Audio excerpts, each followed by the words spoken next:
Isang mapagpalang umaga po sa ating lahat. Ang aking babasahin ngayon ay makikita sa ikadalawang kronika, kapitulo 28, versikulo 1 hanggang 3. Ito ang sinasabi. Si Ahaz ay 12 taong gulang nang maging hari.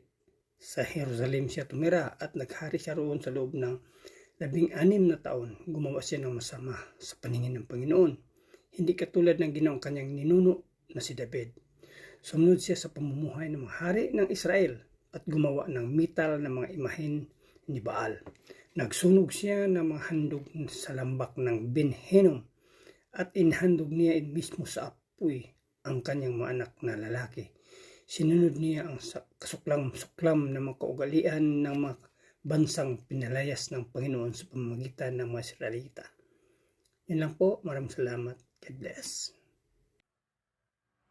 Isang mapagpalang gabi po sa ating lahat. Ngayong gabi po, ang aking babahagi ay mula sa aklat ng ikalawang mga kronika, Kabanata 28, talata 4 hanggang 7. Naghandog siya at nagsunog ng insenso sa mga damba ng pagano, sa mga burol at sa mga bawat lilim ng mga punong kahoy. Dahil dito, ipinatalo siya ni Yahuwah na kanyang Diyos sa hari ng Syria. Maraming mamaya ng Huda ang binihag nito at dinala sa Damasco. Nilusob din siya ng hari ng Israel at halos naubos ang kanyang hukbo. Sa loob lamang ng isang araw ay may 120,000 kawal ng Huda ang napatay ng mga Israelita sa pamumuno ni Haring Peka na anak ni Remalias. Nangyari sa kanila iyon sapagkat itinakwil nila si Yahuwah ang Diyos ng kanilang mga ninuno. Purihin po ang Ama natin lumikas sa pagkabasa ng kanyang salita. Amen. Isang mapagpalang gabi po sa ating lahat. Ang akin pong babasahin ngayon ay mula sa libro ng ikalawang kronika, chapter 28, verses 8 to 15. Binihag ng mga taga-Israel ang kanilang mga kadugo na taga-Juda, 200,000 asawa at mga anak. Sinamsam din nila ang mga ari-arian ng mga taga-Juda at dinala pa uwi sa Samaria. Ngunit nang dumating ang mga sundalo sa Samaria, sinalubong sila ni Oded na propeta ng Panginoon at sinabi, "Ipinaubaya sa inyo ng Panginoon ang inyong Diyos, ang Juda, dahil sa kanyang galit sa kanila. Ngunit labis ang ginawa ninyo. Pinagpapapatay nyo sila ng walang awa at nalaman ito ng Panginoon doon sa langit.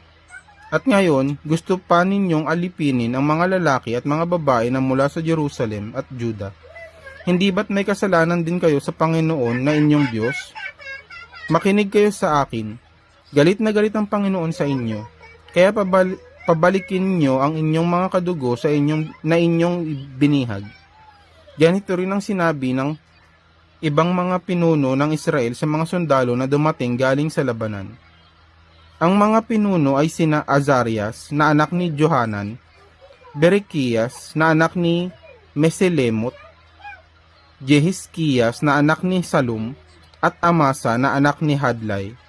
Ito ang mga sinabi nila sa mga sundalo, "Huwag niyong dalhin dito ang mga bihag na iyan, dahil pananagutan natin ito sa Panginoon. Dadagdagan niyo pa ba ang kasalanan natin? Marami na tayong kasalanan at galit na ang Panginoon ng Israel." Kaya pinakawalan ng mga sundalo ang mga bihag at isinauli ang kanilang ari-arian sa harapan ng mga pinuno at mga mamamayan. Pagkatapos, lumapit sa mga bihag ang 4 na pinuno at nabanggit at tinulungan ang mga bihag. Kumuha sila ng mga damit mula sa mga kagamitang nasamsam ng mga sundalo at pinasuot ito sa mga hubad na bihag. Binigyan nila ang mga bihag ng mga damit, sandalyas, inumin at gamot. Ipinasakay nila sa mga asno ang mga mahihina at dinala nila pabalik ang lahat ng bihag sa kanilang mga kababayan. Doon nila sila iniwan sa Jericho, sa bayan ng mga palma. Pagkatapos umuwi sila sa Samaria. Amen. God bless po. Magandang umaga po sa ating lahat. Ang aking i-share sa ating daily devotion ay makikita sa 2 Chronicles chapter 28 verses 16 to 19. Ito po ang nakasaad. Nang panahong iyon, humingi ng tulong si Haring Ahaz sa hari ng Assyria, sapagkat muling nilusob ng mga taga-Edom ang Juda at binihag ang mga ibang maninira nito. Bukod pa rito, sinilusob din ng mga Pilistiyo ang mga bayan ng Juda na nasa kaburulan, sa kanluran at nasa Negev.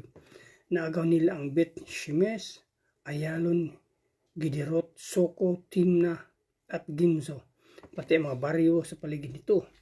At doon na sila nanirahan.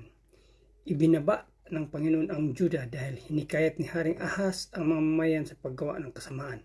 At hindi siya sumunod sa Panginoon. Yun lang po. Maraming salamat. Purihin ang Panginoon. God bless.